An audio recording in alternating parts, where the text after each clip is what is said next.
నాకు అందరూ బాగుండాలని కోరుకునేవాడిని. నేను చాలామందికి ఏముంటుందంటే భావన, నేను హిందూ ధర్మం గురించి మాట్లాడగానే మిగతా మతాలని అనేస్తాను అనుకుంటాను. నేను అట్లా అన్నాను. నేను అనేది ఏంటంటే మన మతాన్ని, మన ధర్మాన్ని గౌరవించాలని కోరుకుంటాను తప్ప, అంటే మీరు పెద్ద మనసుతోటి హసీనా బేగం గారు మీరు రాసింది నాకు చాలా బాగా నచ్చింది. మీరు నన్ను నమ్మారు చూసారా, నేను కులాలకి మతాలకి అతీతం అని. నేను కులాల్లో ఉన్న అసమానతలు, మతంలో సమానతలు కోరుకునేవాడిదే తప్ప అసమానతలు ఉండకూడదు, కులాల్లో మా మత ధర్మాల్లో సమానత ఉండాలని కోరుకునేవాడిని తప్ప ఏ ఒక్కరు కూడా ఇబ్బంది పడకూడదని మనస్ఫూర్తిగా ఆకాంక్షించేవాడిని. మనస్ఫూర్తిగా మీకు దీన్ని నీళ్ళు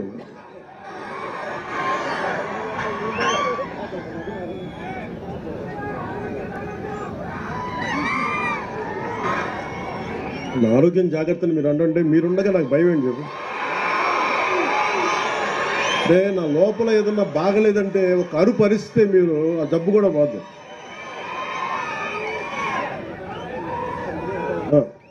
అలాగే వాల్మీకి బోయ సంక్షేమ సంఘం నుంచి నాకు రిప్రజెంటేషన్ అందింది. ఇది ప్రత్యేకించి కేంద్ర ప్రభుత్వం, రాష్ట్ర ప్రభుత్వం కంటే కూడా కేంద్ర ప్రభుత్వ పరిధిలో ఉండేది. ఏ కులాలని ఏంటి అనేది, ఉదాహరణకి మన తెలంగాణ విభజన జరిగేంత, మన విడిగా ఏర్పాటయ్యాక దాదాపు 26 కులాలని 29 కులాలను బీసీల జాబితా నుంచి తొలగించారు. సో ప్రతిదీ చాలా కష్టమైన ప్రక్రియ. కానీ పదే నేను పోయినసారి వచ్చినప్పుడు కూడా వాల్మీకి బోయ సంక్షేమ సంఘం నాకు ఈ రిప్రజెంటేషన్ ఇచ్చారు. ఖచ్చితంగా దీన్ని గౌరవ ముఖ్యమంత్రి గారితో మాట్లాడి, క్యాబినెట్లో మాట్లాడి దీన్ని వారికి తెలియజేస్తాను, మనస్ఫూర్తిగా మీకు తెలియజేసుకున్నాను. అలాగే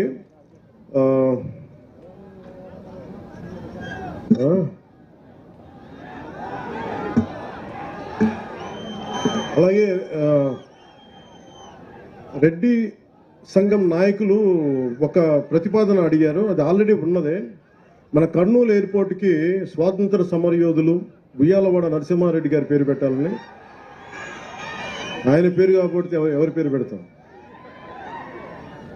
అంటే బ్రిటిష్ వాడు భయపడ్డాడంటే ఉయ్యాలవాడ నరసింహారెడ్డి గారు లేకపోయిందంటే ఈ పాటికి ఎలా ఉండేది. అలాంటి ఆ మహానుభావుడు పేరు పెట్టకపోతే అలా. అందుకని ఖచ్చితంగా దీన్ని ముందుకు తీసుకెళ్ళి, ఏదైతే చిన్న చిన్న హికప్స్ ఉన్నాయో వాటిని అలాగే ముందుకు తీసుకెళ్తాం.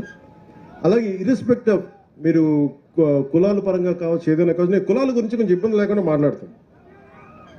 ఇప్పుడు నేను మందకృష్ణ మాదిగ గారి గురించి మాట్లాడాను.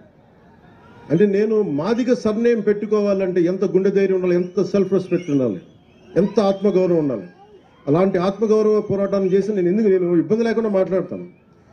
అలాంటిది నేను మాట్లాడుతున్నప్పుడు చాలా మందికి ఇబ్బందిగా ఉంటుంది. కొంతమంది రాజకీయ నాయకులు పవన్ కళ్యాణ్ ఎలా కులాల గురించి మాట్లాడేస్తారంటే, నా జీవితంలో నేను ఎప్పుడు కులం పాటించలే, మతం పాటించలే, కానీ ధర్మాన్ని పాటిస్తాను. చాలా బలంగా ధర్మాన్ని పాటిస్తాను. నా స్వధర్మాన్ని, నా సనాతన హిందూ ధర్మాన్ని నేను పాటిస్తాను. అన్ని మతాలని చాలా గౌరవిస్తాను. అది ఇస్లాం కావచ్చు, క్రిస్టియానిటీ కావచ్చు, బుద్ధిజం కావచ్చు, సిక్కిజం కావచ్చు. I have extreme respect for all the religions. And నేను నా మతాన్ని నేను ఆరాధిస్తాను. దీనికి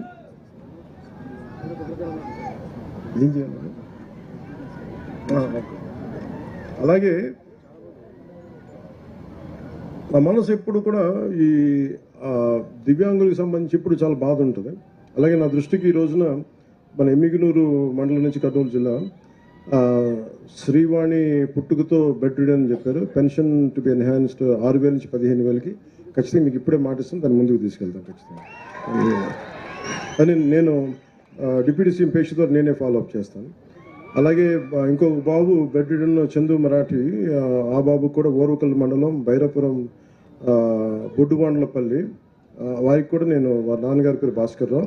మీకు కూడా పెన్షన్ రాలేదు, నేను అది కూడా మీకు తెలియజేస్తాను. అది కూడా తీసుకోండి, వారు ఏది ఇస్తూ ఉన్నారు. అలాగే ముఖ్యంగా కొన్ని సమయాలు మన అసెంబ్లీలో కూడా చెప్పారు, మన గోరింట్ల బుచ్చయ్య చౌదరి గారు కూడా కొన్ని కులాలని బీసీ జాబితాలో లేవు కొన్ని జిల్లాల్లో అనేది మాట్లాడుతుంటే. అలాగే నా దృష్టికి ఇప్పుడు గాజుల బలిజ సంఘం మీరు కూడా వచ్చినాయి. ఈ 2 జిల్లాల్లో దాదాపు 3,000 కుటుంబాలు ఉన్నాయి.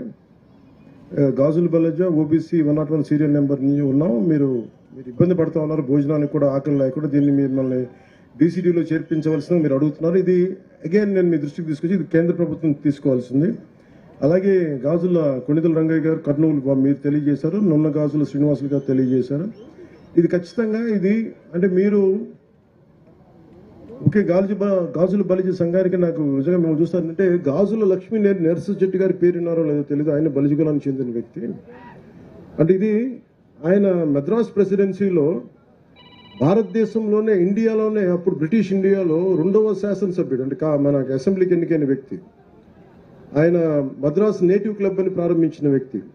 సో మీరు ఆయన ప్రేరణగా తీసుకోండి, మీరు ఖచ్చితంగా మీకు న్యాయం జరుగుద్ది.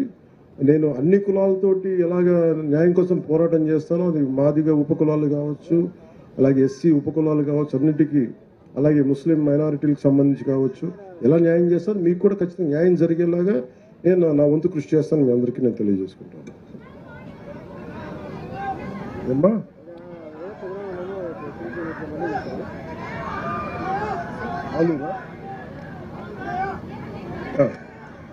అలాగే మొన్న అసెంబ్లీలో కూడా ముఖ్యంగా ప్రత్యేకించి ఆలూరు వస్తాం, ఖచ్చితంగా ఆలూరు వస్తాం. బుడగ జంగాల మన ఎస్టీలో ఎవరిచారు మన బుడగ జంగాల ఇది మన మీరేనా? ఓకే.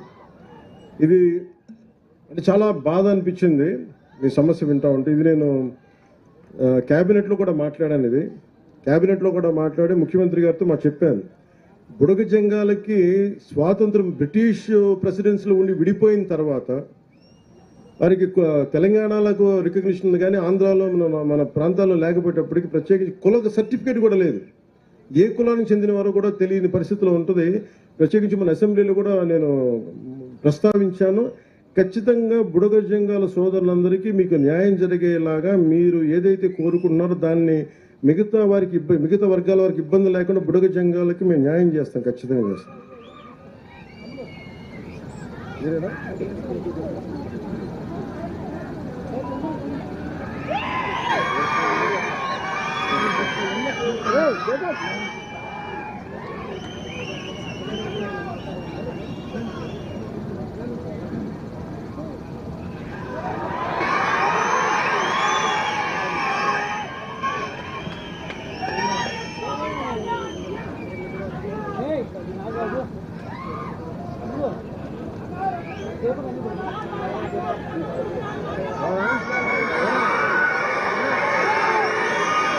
ఏమంటారు నాకు వినిపించలే. ఒక నిమిషం సార్, కొంచెం అరుపులు అరవకుండా ఉన్నాను.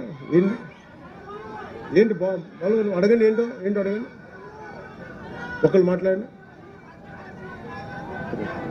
అలాగే నేను